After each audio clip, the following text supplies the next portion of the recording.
শরীর তো চলে যায় কিন্তু শিল্পীর তো মৃত্যু হয় না। একটা ব্যাপার কি আপা আপনি খেয়াল করেছেন, আপনার জন্মদিন 4 জানুয়ারি, আর আপনি একজনকে খুব আদর্শ মানেন, শার্লি বেসি, তার জন্মদিন 8 জানুয়ারি। তাকে আপনি কতটা ধারণ করেন? Oh my god, she is my idol singer. মানে সে মুহূর্তের গান করতো, মানে তার লেখা গান, তার কখনো কখনো সে তার নিজের সুরে গান গাইতো, এবং প্রত্যেকটা গানের মধ্যে না এত ডেপথ, যে প্রেমটাকে সে ভিতরে ধারণ করে ওটাকে এত সুন্দর করে সে গাচ্ছে, স্টেজে বাইরে যেখানেই গাইতো, তা মনে হতো কি যে এখন বলছে।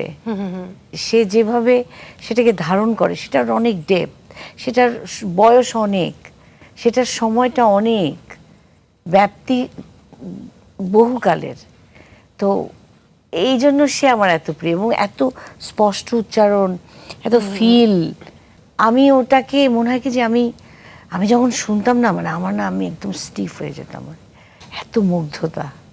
বাহ, আপনি কিন্তু আরো দুজন গানের মানুষকে সারা জীবন আদর্শ মেনে গেছেন, শ্রদ্ধেয় লতা মঙ্গেশকর এবং আশা ভোসলে, এবং এমনটা বলেছেন যে ছোটবেলা থেকে আপনি তাদের গায়কই অনুসরণ করতেন। সম্প্রতি আমরা শ্রদ্ধেয় আশা ভোসলেকেও হারিয়েছি, কি বলবেন? মানে আশা লতা দুই বোন, মানে ওনারা যে আসলে কি দিয়ে গেছে এবং কি যে আসলে ওনাদের বলতে পারবো না, আসলে একটা জাদু। আরেকজন আমার খুব প্রিয় শিল্পী আছেন বাংলাদেশের, শাহনাজ রহমতুল্লাহ। মানে ওনারও ভেতরের কি যেন একটা জাদু, ওনাদেরকে নিয়ে আমি আসলে কেউই আর নাই। এই ক্ষতিটা তো পূরণ হবে না, কিন্তু আসলে শরীর তো চলে যায় কিন্তু শিল্পীর তো মৃত্যু হয় না।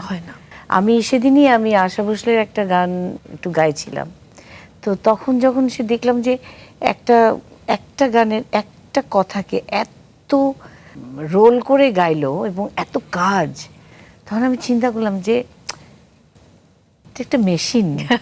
আল্লাহ আসলে কিভাবে পাঠালো ওনাদেরকে, না মানে